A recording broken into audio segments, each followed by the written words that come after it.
और ब्रेक के बाद हमें ज्वाइन किया है डॉक्टर बतूल अशरफ ने, जो कि डर्मेटोलॉजिस्ट हैं। अस्सलाम वालेकुम डॉक्टर साहिबा। वालेकुम अस्सलाम। शो में खुश आमदीद कहेंगे। डॉक्टर साहब ये बताएं कि ये पीएमओस की वजह से, पीसीओएस की वजह से स्किन पे क्या असरात होते हैं? अच्छा, कॉमन तो जो है वो बहुत है, एक्नी, सबसे ज़्यादा एक्नी।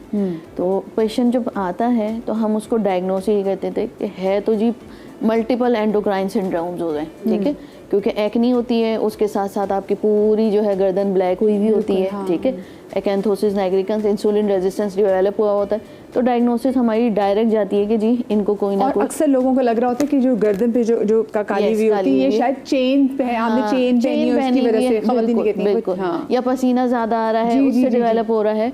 तो साइन सिम्टम सारे इंसुलिन रेजिस्टेंस के होते हैं। आपका जो है वो सर के बाल गिर रहे होते हैं, आप एक्नी डेवलप हुई हुई होती है, गर्दन मोटी हुई होती है, लाइन डेवलप हुई हुई होती है और वजन तेजी से बढ़ रहा होता है। देखिए सर के बाल गिर रहे हों और आपके फेस पे जो है वो बाल निकल रहे हों, तो डायरेक्ट हमारी जो है वो जाती है पिक्चर कि इनको जो है वो मल्टीपल एंडोक्राइन डिसऑर्डर स्टार्ट हो रहा है। अब नाम बिल्कुल सही रख दिया गया है और पहले भी था, कॉन्सेंसस नहीं हो पा रहा था पूरी दुनिया में, लेकिन अब जो है वो हो गया है सबका। तो इस वजह से, क्योंकि हम जितने टेस्ट कराते हैं, मैं हमेशा मल्टीपल उसमें करवाती थी, आप जितने भी टेस्ट कराएंगे वो आपके सारे कवर करेंगे, सिर्फ इंसुलिन से आपकी कभी भी डायग्नोसिस नहीं होती और पेशेंट सही हो जाता है, वक्ती तौर पर एक्नी सही हो जाती है लेकिन फिर वापस आ जाती है। तो हम यही समझाते हैं कि देखिए आपके सारे हार्मोन्स डिस्टर्ब हैं और आपको सब कुछ सारे हार्मोन्स एक साथ सही करने की ज़रूरत है। और पहले यही होता था, क्योंकि मिसनोमर था, तो वो पेशेंट आके कहते थे मेरे तो सिस्टिक ओवरी नहीं है, मैं जब अल्ट्रासाउंड कराने के लिए गई हूँ मेरी तो बिल्कुल सही आई है। अब वो उसको रिलेट करना पेशेंट के लिए और हमें समझाना इट इज़ डिफ़िकल्ट, क्योंकि साथ साथ अंडरस्टैंडिंग नहीं होती। वो कहते हैं डॉक्टर कुछ कह रहा है, रिपोर्ट कुछ कह रही है और जो है मैं कुछ हूँ, तो वो अंडरस्टैंड नहीं कर पाते थे। क्योंकि साथ साथ आपकी एक्सेप्टेंस उसी वक्त होती है जब डॉक्टर की डायग्नोसिस और रिपोर्ट जो है वो सेम हो। बिल्कुल बिल्कुल, हाँ। तो उसमें सिस्टिक ओवरीज नहीं आ रही है और हम कह रहे हैं जी आपको पीसीओएस है, तो कह रही है सिस्टिक ओवरीज तो है नहीं, लेकिन आपके जो है हार्मोनल डिस्टर्बेंस की वजह से आपकी रेगुलर साइकिल नहीं है। अब रेगुलर साइकिल तो वहाँ पे नहीं है, तो एक्सेप्टेंस वहाँ से फिर भी थोड़ी बहुत आ जाती थी। अब जो है वो सही हो गया सारी चीज़ें। तो क्या है, आपको सारी चीज़ें एक साथ सही करने की ज़रूरत होती है। आपका कहाँ से स्टार्ट हो रहा है, आपके ब्रेन से स्टार्ट हो रहा है, जो आपके यूट्रस तक को इफेक्ट कर रहा है। सबसे इसमें जो कॉमन चीज़ होती है, एक्नी हम जो है मेडिसिन लगाने के लिए दे दें, कॉमनेस्ट जो रीज़न है ना वो एक्नी और काली गर्दन है। पेशेंट आता ही इन दो चीज़ों के साथ। तो अब हम अगर किसी के देखें तो हमें भी समझ आना चाहिए कि इसको प्रॉब्लम है। ये अलामात में से थर्ड वन क्या होती है? थर्ड वन होता है हेयर फॉल। हेयर फॉल को लोग कह रहे होते हैं अच्छा पानी खारा आ रहा है इस वजह से शायद हो रहा होगा, जबकि एक दूसरे से सब रिलेट हैं, अंदर से एक दूसरे से जुड़े हुए हैं। जब आप सारी चीज़ों को एक साथ डील करना, आप जो है मेटाबॉलिज्म अपना सही कर लेंगे, जो कि हार्मोन से रिलेटेड है, आप सही हो जाएंगे। अब वो मेटाबॉलिज्म जो फोरमोस्ट रीज़न या फोरमोस्ट जो आपकी थेरेपी है ना, वो है आप जो है वो सुबह उठें। मुझे बताइए छाइयाँ हमारी, जिस वो सूर्य नमस्कार की पहली बात भी कहते हैं कि लोग सुबह के सूरज को देखें जरूर। तो जो छाइयाँ हमारा सारी आ जाती है, जो मोटे मोटे बाल आते हैं, तो ये भी इसकी वजह से ये सारे देखिए होता है क्या है कि आपका इंसुलिन रेजिस्टेंस डेवलप हो, जहाँ इंसुलिन रेजिस्टेंस डेवलप होता है ना, वहाँ पे आपको मल्टीपल एंडोक्राइंस शुरू हो गए। देखिए इंसुलिन जो है वो आपके लिवर से जो है वो पैनक्रियास, ठीक है, आपका मेटाबॉलिज्म डिस्टर्ब हो रहा है शुगर का, पीछे आपका यूरिक एसिड डिस्टर्ब होगा, पीछे उसके बाद जो है आपका सारी चीज, अगर आप देर से उठते हैं सब चीजें, आपका थायराइड डिस्टर्ब होगा, आपका पिट्यूटरी ग्लैंड डिस्टर्ब होगा, आपको जो है वो आप कहेंगे मैं जी 10 बजे सोने की कोशिश करता हूँ लेकिन 3-4 बजे तक नींद नहीं आती है, ठीक है। तो एक दूसरे से रिलेट आपकी सारी चीजें, इसमें नींद भी आ जाती है। Yes, everything. एक सवाल ये है कि बताएं कि अगर आपको पीएमओस आपको हो और उस पे जो आपके मोटे बाल आते हैं, तो अगर हम उसको लेजर के लिए जाएं वो बाल, तो क्या वो उससे कोई फायदा होगा उन बालों को? होता है, वक्ती तौर पर फायदा होता है, वक्ती तौर पर। लेकिन देखिए पीछे जो साइकिल रिलेटेड है ना, वो आपके इंटरनल हार्मोन्स है। अब लेजर का काम क्या है? लेजर तो ऊपर काम कर रही है, फॉलिकल को जाकर बंद कर दिया, वो उस वक्त नहीं निकलेंगे बाल। लेकिन अगर आपकी साइकिल डिस्टर्ब रहेगी, आपकी सिटिंग्स इंक्रीज हो जाएंगी। जहां हम जो है 4 से 5 सिटिंग में कंट्रोल कर लेंगे, बाल निकलना बंद हो जाएंगे, आप वही चीजें 13 से 18 सिटिंग पे जाएंगे। हाँ, क्योंकि अक्सर जो लोग हैं वो कहते हैं कि अगर आप बॉडी लेजर पे जाएं तो आप 2-3 सिटिंग्स में ठीक हो जाते हैं, बट फेस का जो लेजर है साल चलता है। मुझे एक बात ये बताइएगा डॉक्टर साहब कि आजकल हम देख रहे हैं कि जो मखसूस आयाम हैं वो बहुत जल्दी, मतलब पहले देयर वाज अ टाइम कि आपको मतलब 13 साल में क्यों, लेकिन अब मैं बच्चियों को देख रही हूँ जिनको 9 साल में और 10 साल में भी हो रहे हैं, इज इट नॉर्मल? क्या ये भी ऐसे किसी हार्मोनल इम्बैलेंस की तरफ इशारा कर रहे हैं? नहीं, नॉर्मल नहीं है। इसको हम कहते हैं प्रीकॉशियस प्यूबर्टी, कि जल्दी आ गए, कि नॉर्मल एज तो 11 ईयर्स है, ठीक है, but after 11 years menarche start होती है।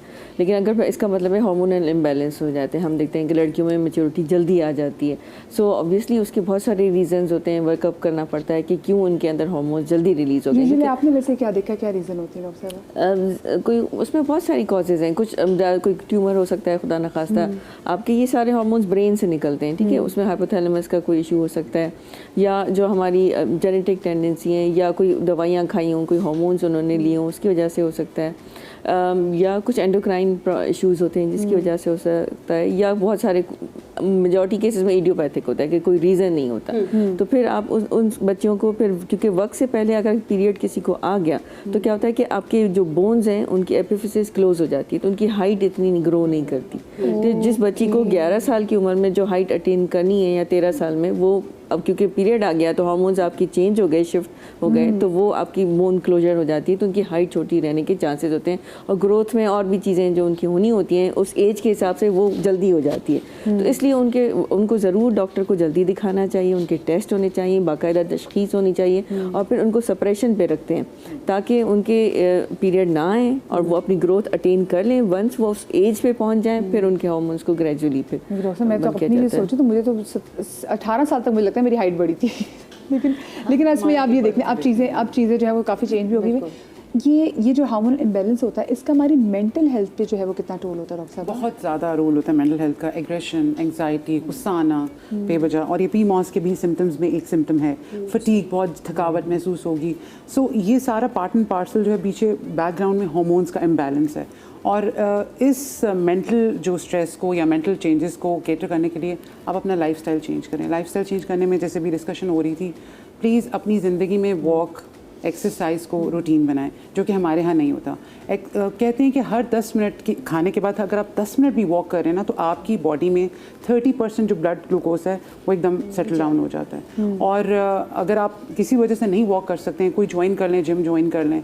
अच्छा, हमारे यहाँ ख़वातीन जो है ना वो स्ट्रेंथ ट्रेनिंग से बड़ा घबराती हैं, जी वेट्स नहीं उठाने हैं, जबकि मैं कहती हूँ जो प्री मेनोपॉजल और मेनोपॉजल वुमेन है उसके लिए स्ट्रेंथ ट्रेनिंग बहुत हमने अभी परसों अपने शो में बात की, हम इस पे बात की उसकी वजह ये कि जब आप वेट्स उठाते हैं तो आपकी जो इंसुलिन जो अभी सिस्टम डॉक्टर साहब ने बताया था कि वो जो एक जैम हो जाते हैं वो लॉक, जब आप वेट्स उठाते हैं तो आपके मसल्स जो हैं वो ग्लूकोज को बहुत यूटिलाइज करना शुरू हो जाते हैं, जो हैं वो ग्लूकोज को बहुत यूटिलाइज करना शुरू हो जाते हैं, उसको स्टोर करना शुरू हो जाते हैं।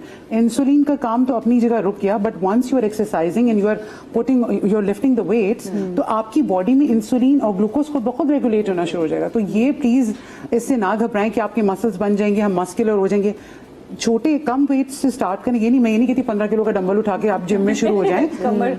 2 किलो 1 किलो से किसी ट्रेनर की हेल्प ले लें। नहीं तो आप आजकल तो यूट्यूब पे ढेर वीडियोस हैं, not all videos are recommended, लेकिन अपनी, अब मैं कहूँ कि 450 ईयर की जाके 15 किलो के नहीं, अपनी एज के हिसाब से, अपनी कैपेसिटी के हिसाब से जाके वेट्स उठाएं, वेट ट्रेनिंग करें, वॉक करें, you are good to go. आपका 90% नहीं तो कम से कम 75% तो इश्यूज आपके लाइफस्टाइल चेंज होने से ठीक हो जाते हैं।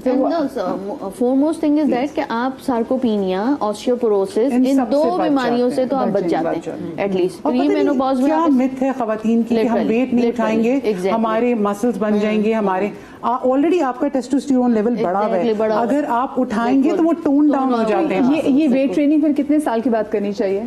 वेट ट्रेनिंग आप अभी आप इसकी कोई एज लिमिट नहीं है। नो, यस, मैं कहती हूँ it should be recommended. 40 plus खवातीन को तो करनी चाहिए, जबकि लोग घबराते हैं।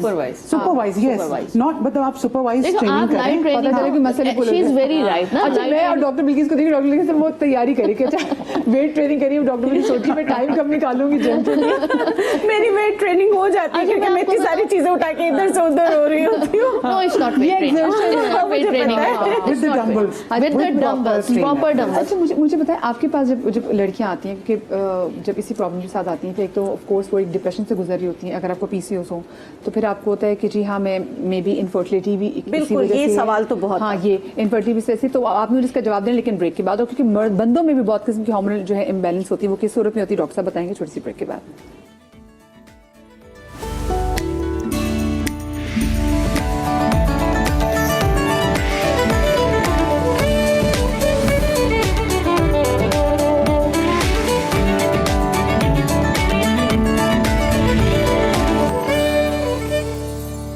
जी जनाब, welcome back after the break और ब्रेक